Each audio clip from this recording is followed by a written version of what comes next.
All right, class, we're now into week 5. We are halfway through, and I know that we're covering a lot of work. Get my hair up, like woo. Anyways, sorry. Um, so we are doing a lot, and some of you have been taking my other class, and you just may be ready to collapse. But at least that one is actually finishing up this week. And so for those of you who are doing that, take a deep breath, and now you can move on to just this, which is still a lot of work. But and just to say, I've mentioned this to you. This is the last time I'll have this an announcement. For those of you who have my other class, yes, much of this information we pretty much covered already. Just utilize your notes if you want. Anything that is relevant to this, you can use from that. Okay. All right. Okay. So having said that, this is very important. It's very important for you to know the Russian Revolution. It's so important. So important.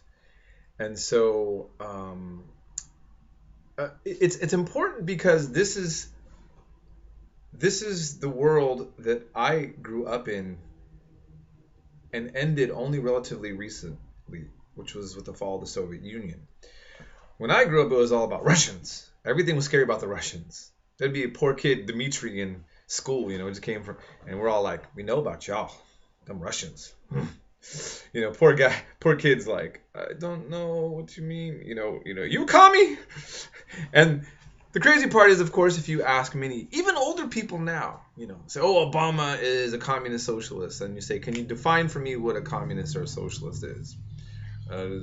Just watch, you get crickets. Now listen, I was at a family get together, and I had some family, poking at me saying, you're a commie. They always, anytime, historians, because you question everything and you're always like destroying myths about American history, that automatically makes you, like on the other end of things. So, this is commie talk. So I said, define for me what communism is right now. All of a sudden the barbecue's quiet. Well, exactly so. Blech. Okay. Anyhow,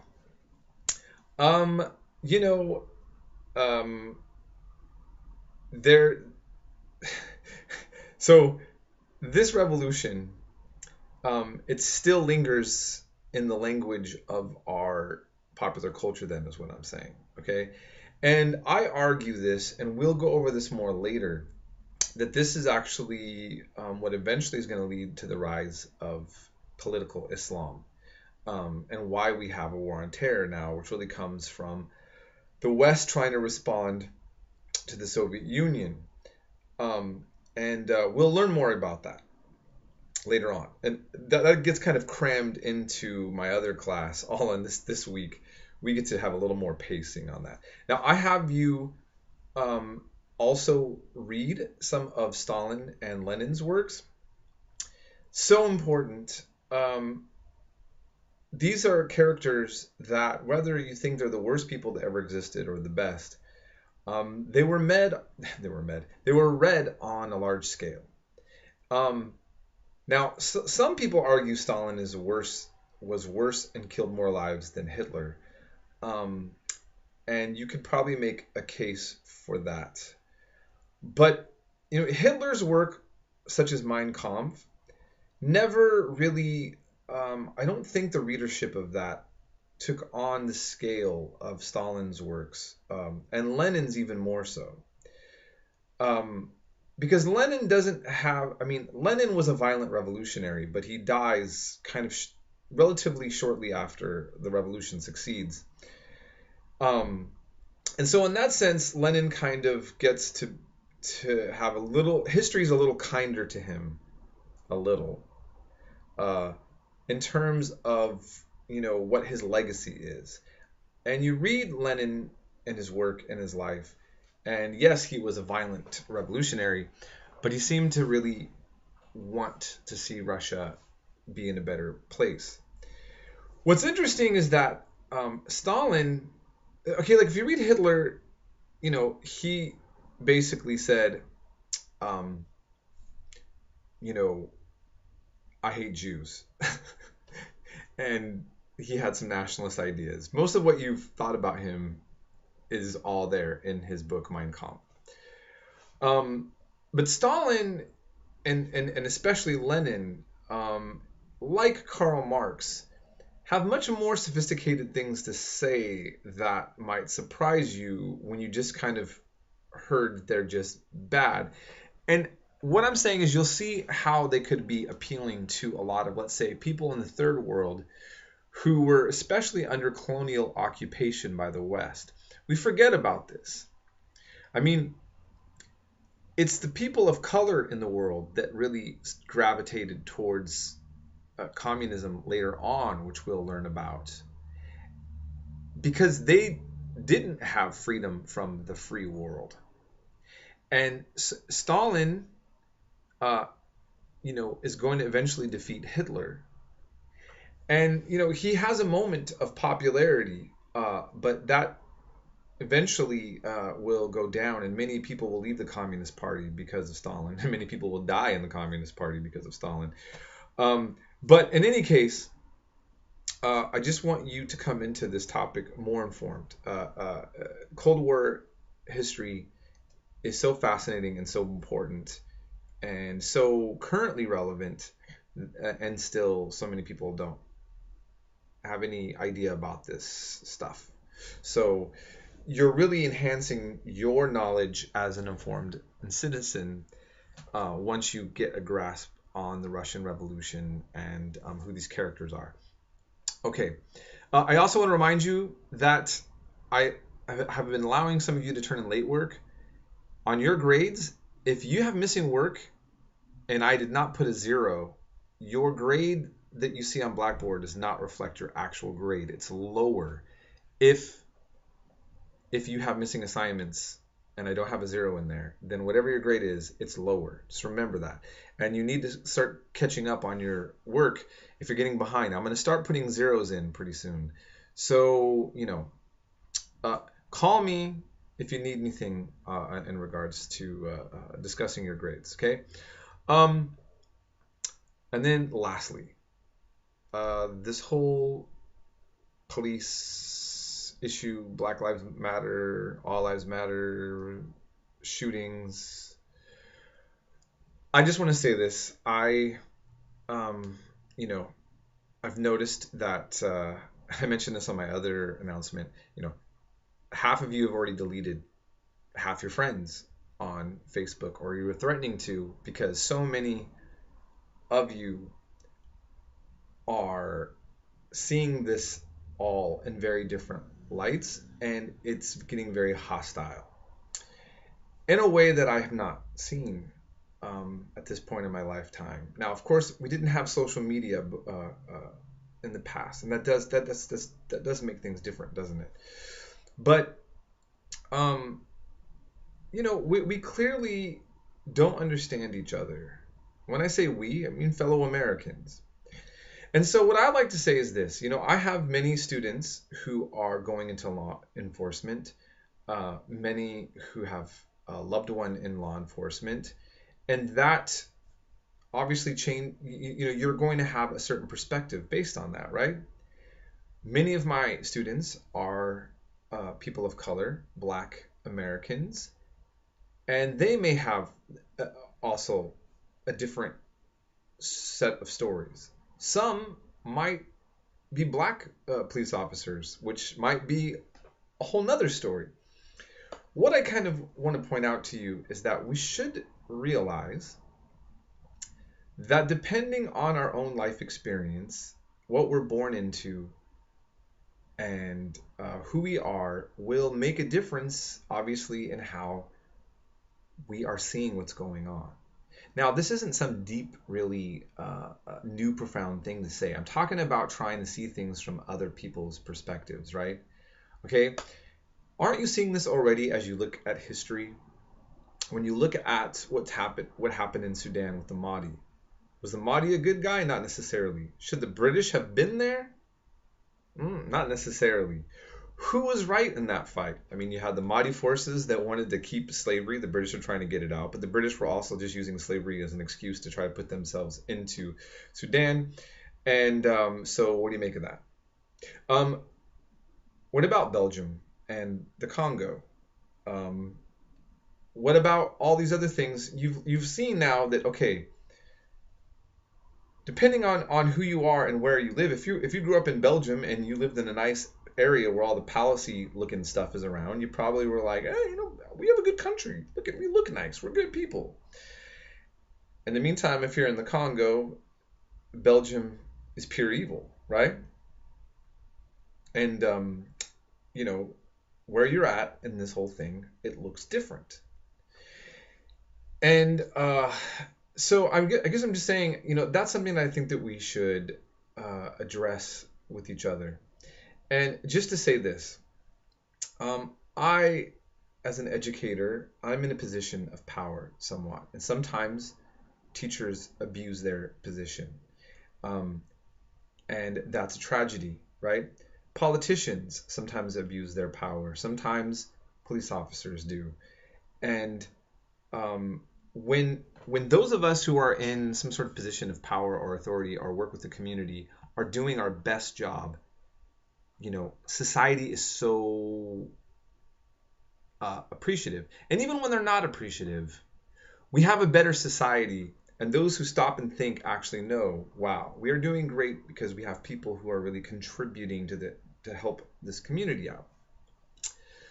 But when those of us who are in power abuse it, or we don't stand, call out those in a power that are abusing it, we actually undermine the credibility of our institution, of what we stand for. We should keep that in mind, right? We should keep that in mind. And those of us who are citizens, right? I mean, our behavior matters as well. And sometimes people put unfair expectations upon others. There's many different ways you can look at this. And I just want to say this, you're learning history with me. I also teach you as history. Racism isn't a concoction. It's a thing. It's been a serious part of our culture from day one. And I'm not saying that we're worse than others. See, we're learning world history. You're seeing every society is jacked up, right? But we don't live in every other society right now, do we? We live in the United States. So we're not beating ourselves up, saying that we're the worst in the world. We're talking about our world that we live in, that we've created. I was born in 1973. Legal segregation was being dealt with around 1968. Only a few years before I was born, there was still legal segregation, and it took practically a military intervention from the federal government to intervene and make that stop. Did racism just immediately stop when that finally was cracked down on? Of course not. Did the racist views that were fighting against people ending segregation stop being spread at the dinner tables on to children, to next generations? Let's be real, okay? Can blacks or other people be racist? Everybody can be racist, okay? But, we can't act like we don't understand that these things can be real and that they can permeate and not necessarily even be obvious to us. I mean, because first of all, I'm a white person. I will never understand what it's like to be a black person. A black person is not going to know what it's like to be a white person, because I'm not black, they're not white. Girls, I don't know what it's like to be a woman. But women have different experiences as me as well. For example, I went out to watch a movie with a girl last night. We parted ways, and she said, I'm going to text you when I get home to let you know I'm safe. I like to do that. Now, we guys don't do that with each other, do we? Why? I get home, I know I'm not going to be raped. I mean, it could happen, or there's probably a crazy story. But that's not my fear. Every girl I know, even a tough girl, when they go home, even if it's in a taxi, it should be safe. There's a fear that their lives are in jeopardy. We men don't understand that. And actually, we men are a part of that problem, aren't we? So that's real. And I guess what I'm just trying to say is this, is that it would really be good for us to really do some self-reflection, self-criticisms, no matter what position we are in our society. And I just want to say this one last thing. Whether we agree or not with the whole, whatever you think about Black Lives Matter, most of the people that I've seen that talk about, who are a part of Black Lives Matter, say that they don't think that it doesn't mean all lives. To them, it's saying all lives matter. Their feeling is that Black lives in America don't matter, and what they're saying is all lives matter, even we as Black people matter. Now, political slogans are tricky things, right? in translation. So, for example, I remember I protested, U.S. sanctions killing babies in Iraq. This is before 9/11, by the way, because the UN was claiming that thousands of children were dying in Iraq as a direct result of U.S. and British imposed sanctions on Iraq. And so I studied this quite a bit. This is a big, whole nother topic. You can agree or disagree with the fact that I stood up against that.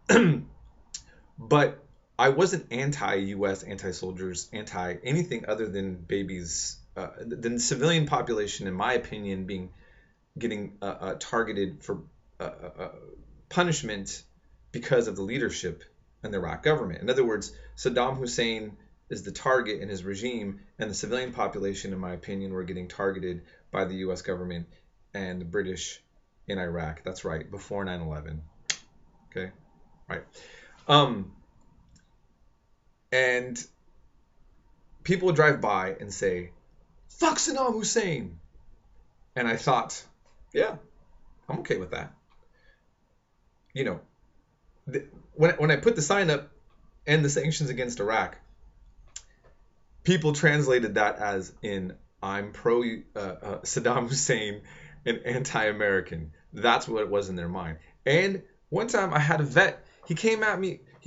We were protesting, and this worker got in his truck and literally drove his truck. He was gonna do like a Tiananmen Square on us. Like, he crashed it into some big vase thing. He was gonna come out and maybe run us over and kill us.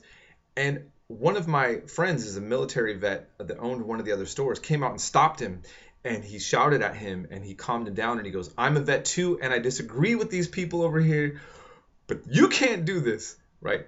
Oh, that's how much passion he had, this guy. Maybe he was in the Gulf War and he had some strong opinions. I don't know what his opinion was, but he took what we were doing as an affront on him, and that wasn't, I can rest assure you that there was no, I can't see calling to not have a civilian population killed to punish a regime has nothing to do with being anti anything from the U.S. side of things, right? Other than criticizing a government policy, So, but when you put out signs and when you get out and put out slogans, the translation can get lost.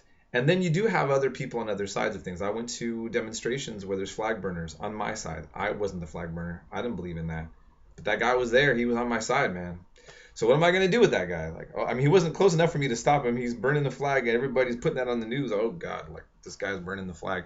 And he's, denouncing the entire country. And I'm like, that's kind of like what a lot of us are not necessarily saying, but it sure looks cooler on the news, right?